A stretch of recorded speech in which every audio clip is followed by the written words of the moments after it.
So what's up people, welcome back to Hollywood Breakdowns, and I'm your friendly Hollywood Breakdowner, Project Raj. And in Hollywood Breakdowns, we talk all things about Marvel and DC and the Sony Spider-Man universe. And from posters to trailers, I break down every single thing to make your film experience better and to appreciate the makers for their attention to detail.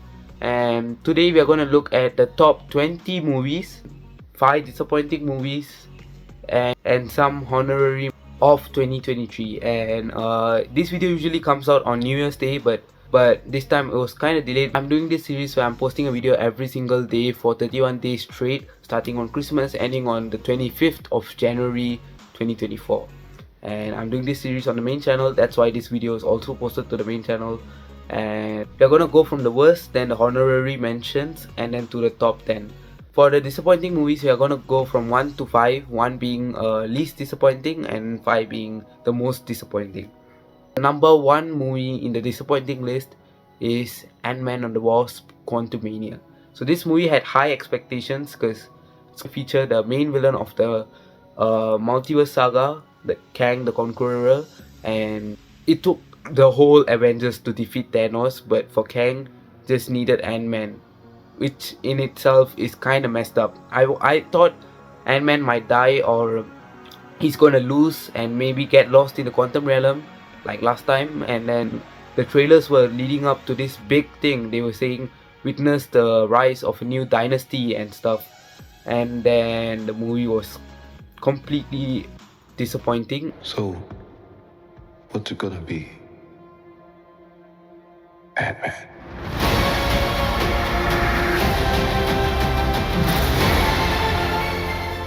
But it's not as disappointing as number 5 on this list. So let's move on to number 2, and that would be Wonka. So this film, I was actually really excited for it after looking at the trailer. At first I wasn't really excited. I think it still made it to my top 20 most anticipated movies list for 2023, but I was not really excited for it. I just wanted to see it when it comes out on streaming. But after looking at the trailers, I was so excited. Looking at the TV spots, I love how they did the Oompa Loompas. They looked pretty realistic. I feel like that is how the Oompa Loompas should have been portrayed in the previous films, even though a lot of people would disagree with me. The movie was advertised as a normal movie, but it was a musical. Warner Brothers, what are you trying to do here? Are you trying to scam us? When I watched the movie, this was a major letdown point, and that's why it's disappointing. And the story was also not as interesting as I thought it would be. It just felt boring halfway through the movie. Okay, so number 3 on this list is the Flash movie. The Flash is my favorite character in the whole of the DC universe, besides Shazam.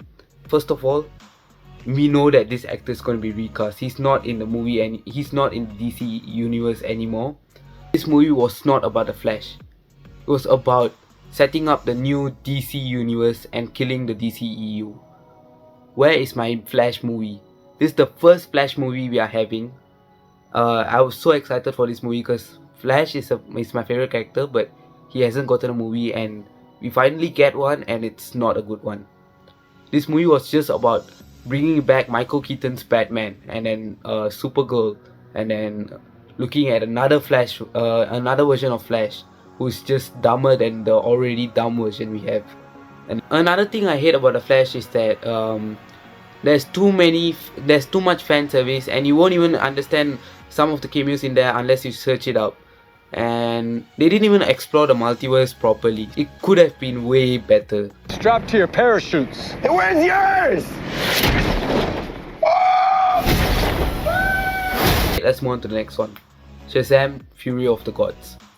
Yeah, my other favorite character in the DC universe also gets a place in this list.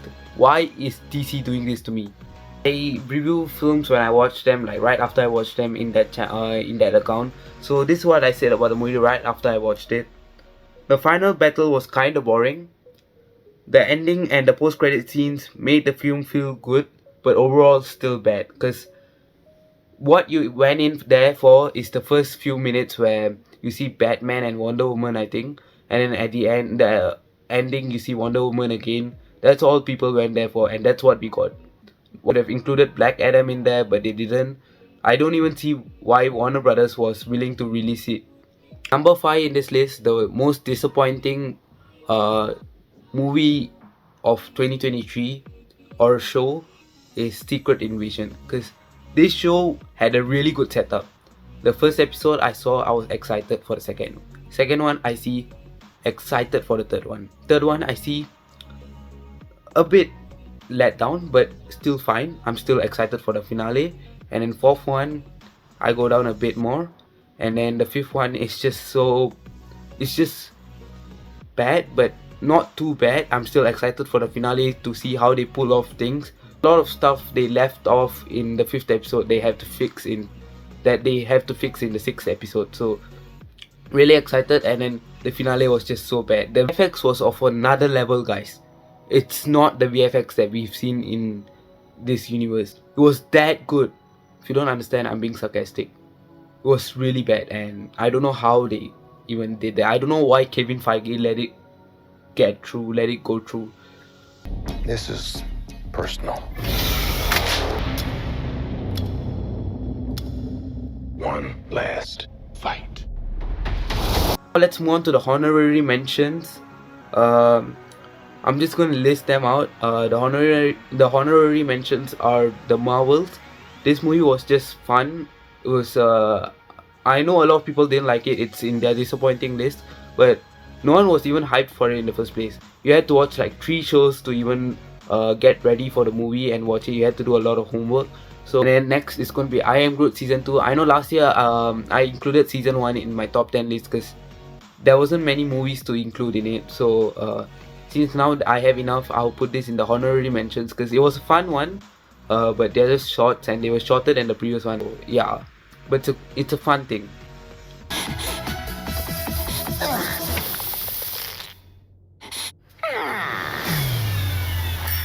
Next is gonna be Transformers Rise of the Beast. This movie just basically followed the same concept of Infinity War and stuff, where you have to collect a few stuff and then put them together to get ultimate weapon. For Infinity War, it was the 6 Infinity Stones, and then for Justice League, it was the 3 cubes, and then for this movie, it's like 2 halves of 1 key, a time warp key or something. It was a great movie overall though. We see Optimus Prime and Bumblebee once again. Bumblebee gets revived and stuff. But I will put the movie in top 10 just for the Maximals, but I have other movies to put inside the list as well. The next one is Aquaman 2. This movie was basically ending of the DCEU, and this second one was better than the first one, and yeah, it just ended off the DCEU. So the last film in this list is Barbie. A lot of people are gonna be so mad right now because this movie is probably in everyone's top 10 list, but for me, personally, I just didn't feel like this was better. I'm more of a Oppenheimer guy, yeah, so I'm in favor of Oppenheimer here. Moving on to the top 10 movies, finally, we are gonna go from 10 to 1. We are gonna count down, and 10 is What If season 2. We get 9 more episodes. This is a series that can go on forever if they just have enough stories, because it's just about the multiverse and anything is possible in the multiverse. It doesn't really affect the big picture that we have about the multiverse saga. It just explains to us about how the multiverse works. Darcy, we got a code red. The Avengers Tower's been overtaken. On Christmas? What is this, Con Air? No, wait, Under Siege? No. Oh, that's not it. Hey, John McClane, focus!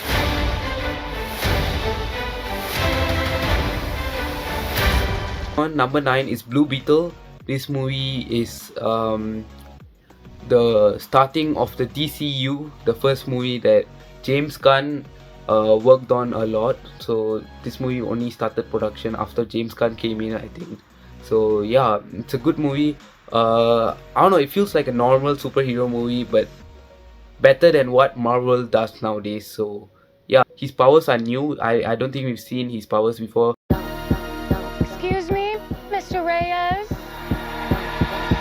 You finished scraping the gum off that lounger or what? Whoa, it's like Batman stuff. Batman's a fascist. Moving on, number 8 is Teenage Mutant Ninja Turtles Mutant Mayhem. So this movie wasn't even in my top 20 list. I didn't know it's gonna be a movie that would give tough competition to Spider-Verse itself. The animation is insane. It's a new type of animation that we have never seen before. When we saw the Spider-Verse movies, we thought animation can't get any better, and this is peak animation cinema. And then we look at Mutant Mayhem and then we are like, oh, spoke too soon, because the animation is insane. Teenage Mutant Ninja Turtles, they weren't really teenage in this movie, but we are gonna see them go into high school, and Mr. Beast even had a cameo in it, so that's another great thing. So number 8 is FNAF. I know a lot of people didn't like this movie, and it was even in a lot of people's disappointing list, but for me, I was never a FNAF fan. It's PG-13, but they did try to push that mark in some scenes where Freddy bites off Max's head off, and those scenes were great. They could have made it rated R and then do better, or at least push the PG-13 mark a bit more, because that's what they did with Megan. Even though the FNAF movie wasn't that great, I'm still looking forward to the next movie. It's the highest grossing movie for Blumhouse in 2023, so of course they're gonna make a sequel even though it hasn't been greenlighted yet. The movie now isn't scary at all, but if they used the red eyes, it might have been a bit scary. I wish they used red lights. So Robbie, go!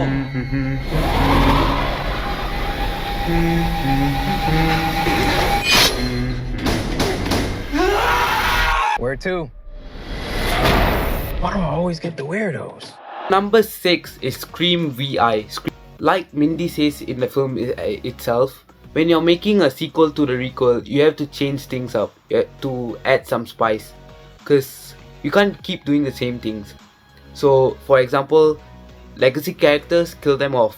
Number of ghost faces, increase them. The time at which the ghost faces are revealed, who is behind the mask, at the start of the film, don't do it at the end. So this film had 5 ghost faces, 2 of them get revealed at the start, and then the last 3 were pretty insane, and then after that, and then they killed Gale Weathers. For a franchise with films that have similar aspects in all the movies, changes are required in each film to make it better and successful. So this movie does that. It changes a lot of the trend that we've seen in the past 5 movies. Scream 5 is still my most favorite Scream movie, but this film ties in with Scream 4 at second place. The only problem with this film is that Neve Campbell's Sidney Prescott is not present in the film. It's absent. It's for you. Strange that you and I have never spoken on the phone. This is long overdue.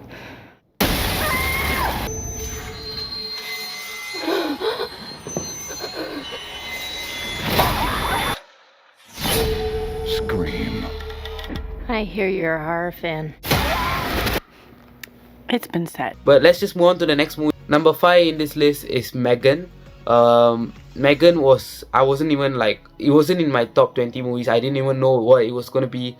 I just saw the trailer recently, and then I was like, wait, this looks cool, let's go check it out. And then I watched the movie, and they pushed the PG-13 mark. They pushed the PG-13 rating. I wish they did the same thing with FNAF. It's by the same production studio as FNAF. I feel like this franchise has potential. The next film, I'm really anticipating it. I'm really excited for it, but it only comes in 2025. So number 4 is Oppenheimer. It's directed by Christopher Nolan, and it's a great movie. I mean, it is age restricted, that's why it earned lesser than Barbie, but it's still a great movie. It's about the biopic of the founder of the atomic bomb.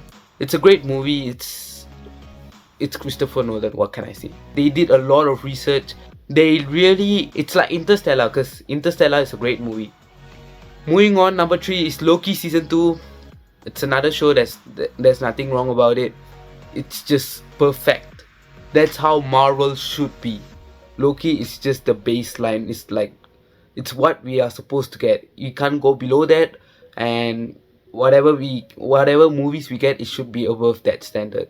And Loki Season 2 seemed to be the same standard, but slowly they were building up, and I think it's the best show we've seen so far. Of course, Moon Knight is still my most favorite, but I think in terms of audience perspective, like overall everyone feels like Loki season 2 is the best show, and of course it has to make it to this list.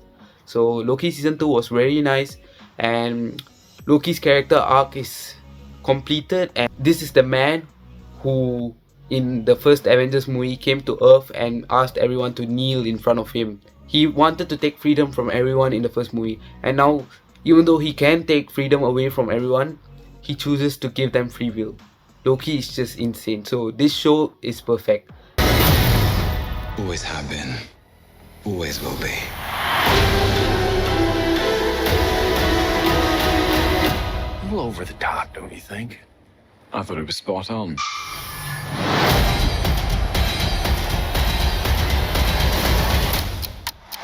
Number 2 is the third installment and the last installment in the Guardians of the Galaxy franchise. It's by James Gunn, guys. It's the best movie I've seen.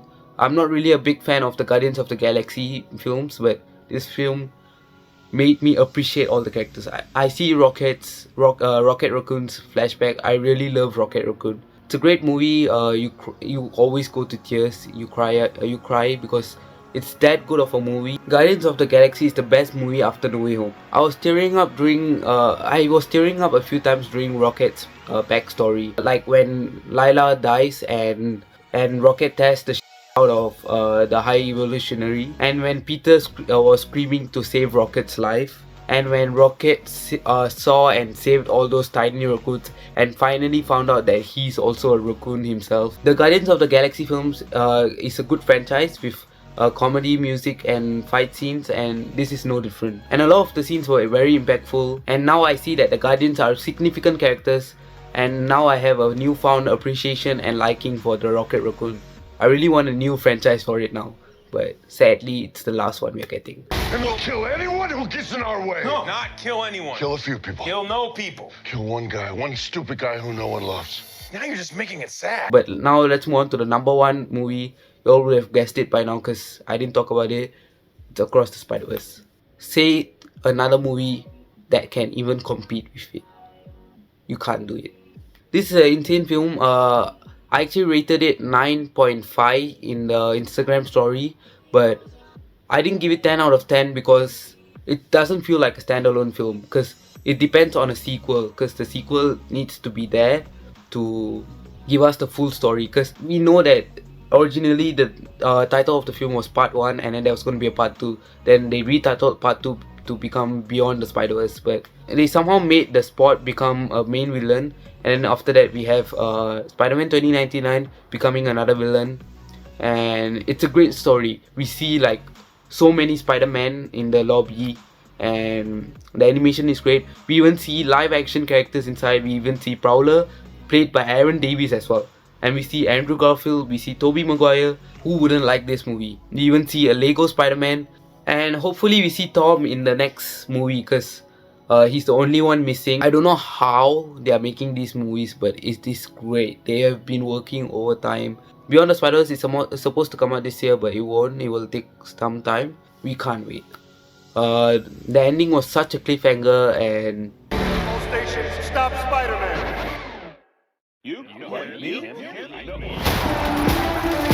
And then I looked at my uncle and... let me guess. He died? what are your opinions on my list? And what is your favorite film of 2023? Let me know in the comments. Head down, smash the subscribe button, and I'll meet you guys in another great video tomorrow 2 PM on the main channel, Hollywood Breakdowns channel. I don't know when I'm gonna meet y'all, but we'll see. Peace out.